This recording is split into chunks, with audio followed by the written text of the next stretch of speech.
11th के student ध्यान दें। आज की इस वीडियो में मैं आपको राजनीति शास्त्र का पेपर बताने वाली हूँ। हूबहू यही पेपर आपको परीक्षा हॉल में देखने को मिलने वाला है। तो बिना किसी डाउट के पेपर को अच्छे से देखिएगा और कंप्लीट करिएगा। तो देखिए, बिना किसी टाइम वेस्ट किए देखते हैं और कंप्लीट करते हैं। हिंदी मीडियम और इंग्लिश मीडियम दोनों ही माध्यम में आपको देखने को मिलने वाला है। तो पहला प्रश्न होगा आपका। पहला प्रश्न है, सही विकल्प चुनिए। तो भारतीय संविधान पूर्ण रूपेण किस दिन लागू किया गया? तो 26 नवंबर 1947 को। नौकरशाही शब्द का सर्वप्रथम प्रयोग किया था? तो द गार्ने ने। राज्यसभा के सदस्यों का कार्यकाल कितने वर्ष होता है? तो 6 वर्ष। और कानूनों की व्याख्या करने वाला सरकार का अंग है? तो न्यायपालिका है। राजनीतिक सिद्धांत का आदर्शोन्मुख बनाने का प्रयास किया? तो लियो स्ट्रास ने। और भारत निम्नांकित में किस प्रकार का राज्य है? तो धर्मनिरपेक्ष राज्य है। तो देखिए, इस प्रकार से आपका पहला प्रश्न आंसर सहित कंप्लीट हुआ।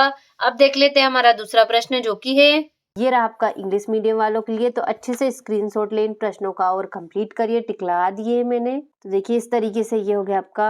अब देखते हैं हमारा दूसरा प्रश्न, जो कि है रिक्त स्थानों की पूर्ति कीजिए। तो संविधान सभा के प्रारूप समिति के अध्यक्ष तो डॉक्टर बी.आर. अम्बेडकर हैं। और संविधान में संभवतः सबसे अधिक व्यापक अधिकार दक्षिण अफ्रीका के नागरिकों को मिले हैं।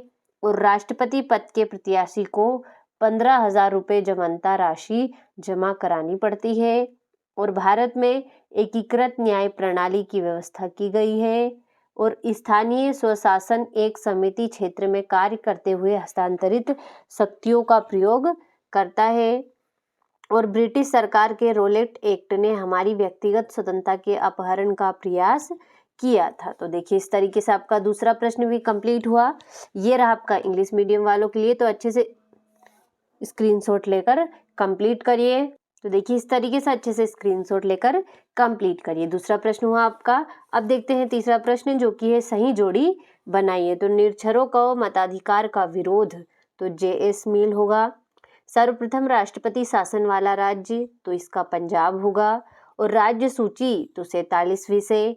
समानता तो इसका होगा आपका अनुच्छेद 14 से 18। और आर्थिक अधिकार तो इसका होगा न्यूनतम भत्ता। युद्ध, अकाल या प्राकृतिक आपदा से स्थापित तो इसका होगा आपका Robert Dahl. Modern political analysis तो इसका होगा आपका शरणार्थी। तो देखिए, इस तरीके से आपका तीसरा प्रश्न सही जोड़ी कंप्लीट हुआ। ये रहा आपका इंग्लिश मीडियम वालों के लिए। तो अच्छे से स्क्रीनशॉट लेकर कंप्लीट करिए। अगला प्रश्न है आपका। चौथा प्रश्न है आपका, एक वाक्य में उत्तर लिखिए। तो सरकार का जो अंग कानूनों को लागू कराता है उसे क्या कहते हैं? तो कार्यपालिका कहते हैं। और भारत की केंद्रीय व्यवस्थापिका को क्या कहा जाता है? तो भारतीय संसद। और अनुच्छेद 356 किससे संबंधित है? और प्रथम राजनीतिक वैज्ञानिक किस विद्वान को माना जाता है? तो अरस्तु को। और ऑन लिबर्टी पुस्तक के लेखक कौन है? तो जे.एस. मिल है। और न्यूनतम आवश्यकताओं की अवधारणा किस पंचवर्षीय योजना में लाई गई? तो 5वीं पंचवर्षीय योजना में लाई गई थी। और भारत में कौन कौन से धर्म हैं? तो देखिए, इस तरीके से आपका चौथा प्रश्न भी कंप्लीट हुआ आंसर सहित। ये रहा आपका इंग्लिश मीडियम वालों के लिए। तो अच्छे से स्क्रीनशॉट लेकर मैंने आंसर लिख दिए हैं, इसे कंप्लीट करिएगा। इसी तरीके देखते हैं हमारा पांचवा प्रश्न, जो कि है सत्य असत्य लिखिए। तो प्राकृतिक समानता जन्म से ही प्राप्त होती है तो सत्य होगा। गांधी जी ने हिंद स्वराज 1909 में लिखी थी तो ये भी सत्य है आपका। और महिला पुरुष असमानता के चलते कन्या भ्रूण हत्या का पाप समाज में हुआ है तो ये भी आपका सत्य होगा।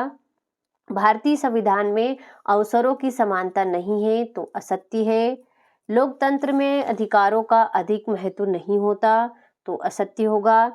और कर चुकाना नागरिक का प्रमुख कर्तव्य है तो ये आपका सत्य होगा। तो देखिए, इस तरीके से आपका पांचवा प्रश्न सत्य सत्य भी कंप्लीट हुआ। ये रहा आपका इंग्लिश मीडियम वालों के लिए। तो अच्छे से स्क्रीनशॉट ले और कंप्लीट करिए इनको।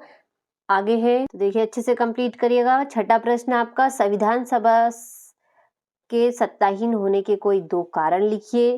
क्रिप्स मिशन क्या है? इस तरीके से सारे प्रश्न दे रखे हैं, अच्छे से स्क्रीनशॉट ले और कंप्लीट करिए इन सभी को। ये हो गया आपका 10वां प्रश्न। 11वां हो गया, 12वां हो गया, नागरिक समानता का क्या महत्व है? ये हो गया आपका 13वां प्रश्न।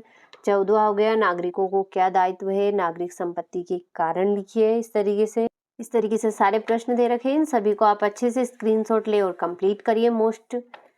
ये हो गया आपका 19वां प्रश्न, ये हो गया आपका 20वां प्रश्न, 21वां हो गया, 22वां हो गया और ये हो गया आपका 23वां प्रश्न, जो कि राष्ट्रवाद एवं बहुलवाद को विस्तार में से समझाइए और राष्ट्रवाद के अवगुण लिखिए। तो देखिए इस तरीके से आपको कुल 23 प्रश्न दे रखे हैं। इन सभी को आप अच्छे से स्क्रीनशॉट लेकर आंसर सहित कंप्लीट